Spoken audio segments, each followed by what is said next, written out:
Universidad de Guayaquil, Facultad de Ingeniería Industrial. A continuación les voy a hacer un pequeño resumen sobre la clasificación de los materiales. Bueno, para entender la clasificación de los materiales, primero hay que saber qué son los materiales o un concepto básico. Un material está compuesto por elementos, generalmente los elementos químicos encontrados en la naturaleza y representados en la tabla periódica de elementos químicos. Sin embargo, esto no es todo. En los materiales, estos elementos están relacionados por una composición química definida. Quiere decir que cada uno de los materiales que tienen propiedades diferentes. Eso es lo que quiere decir en palabras simples. Clasificación de los materiales. En resumen, los materiales están formados por elementos con una composición y una estructura única, y además de esto pueden ser usados con algún fin específico. Los materiales se clasifican de forma muy general en metales, en cerámicos, en polímeros y en materiales compuestos, como podemos ver en la parte de aquí. Sin embargo, esta clasificación no es única, pues los materiales se pueden dividir por su estructura y por sus propiedades físicas y químicas, por sus usos en las industrias específicas, etc. Tipos de enlace. Antes de revisar los materiales, tenemos que tener en cuenta los tipos de enlace. Recordemos que los átomos están formados por algunos tipos de enlace. Existen tres tipos de enlaces considerados energéticamente fuertes. Uno es el iónico, el covalente y el metálico. Otro enlace llamado fuerzas intermoleculares, como por ejemplo el puente de hidrógeno. El enlace iónico. Para que pueda darse este enlace, uno de los átomos debe ceder el electrón y por el contrario, el otro debe ganar electrones. Es decir, se produce una unión entre átomos que pasan a ser cationes y aniones. Aquí vamos a hacer un poco de zoom para que puedan entender a esta imagen que está aquí. Ya, esto es lo que pasa en un enlace iónico, ¿no? Un átomo que está a la izquierda, el color naranja, pierde un electrón y se lo da al átomo que está a la derecha. Ya, y estos dos átomos se unen por medio de estos enlaces iónicos. Ya, ahora vamos a ver qué son los enlaces covalentes. Este enlace, cada uno de los átomos aporta un electrón. Los orbitales de la capa de las valencias de los átomos se combinan para formar uno sobre que contiene los dos electrones. En palabras simples, los átomos comparten ese mismo electrón formando una molécula. Aquí tenemos un ejemplo claro de dos moléculas de hidrógeno que se unen para estar estables, ¿no? También tenemos el enlace metálico y el enlace intermoleculares. Bueno, en el enlace metálico los átomos tienen pocos electrones en su última capa, por lo general 1, 2 o 3. Estos átomos se pierden fácilmente, esos electrones se convierten en iones positivos, por ejemplo el sodio positivo, el cobre 2 positivo y el magnesio 2 positivo.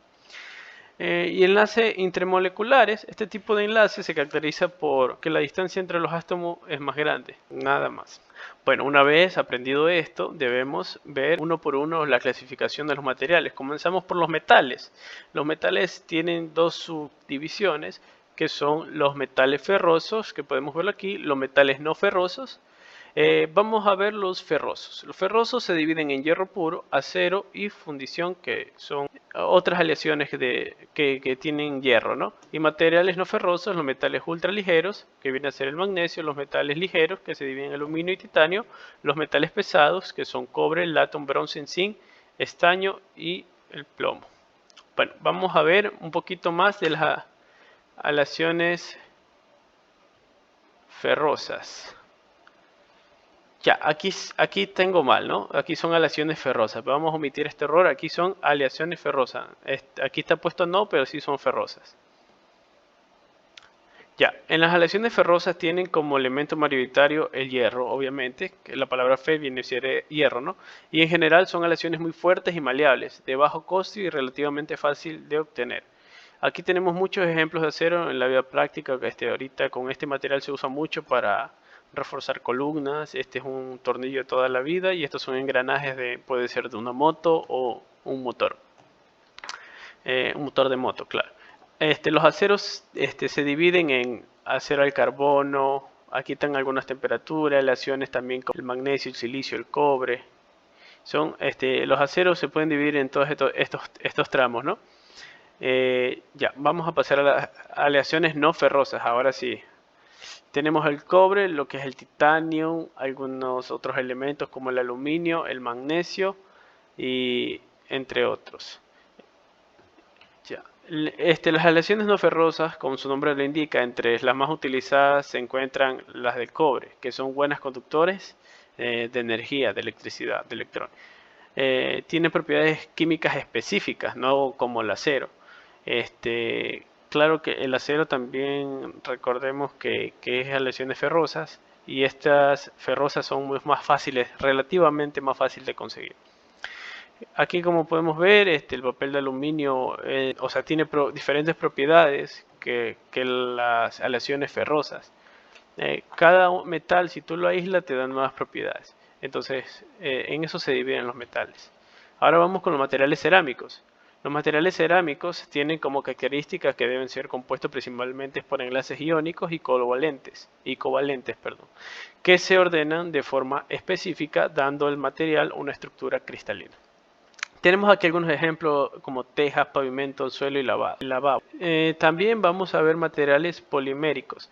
Estos materiales se forman de la unión de cientos de miles de moléculas pequeñas denominadas monómeros. A pesar de que cuando se habla de estos materiales, la imagen más recurrente es de un envase o de una bolsa plástica. La humanidad utiliza estos materiales poliméricos naturalmente desde hace mucho tiempo. El algodón, la seda, el caucho, el almidón y la celulosa son ejemplos de ello. En la clasificación de los polímeros se pueden clasificar en distintas formas, por su estructura, por sus compuestos o por su comportamiento mecánico térmico.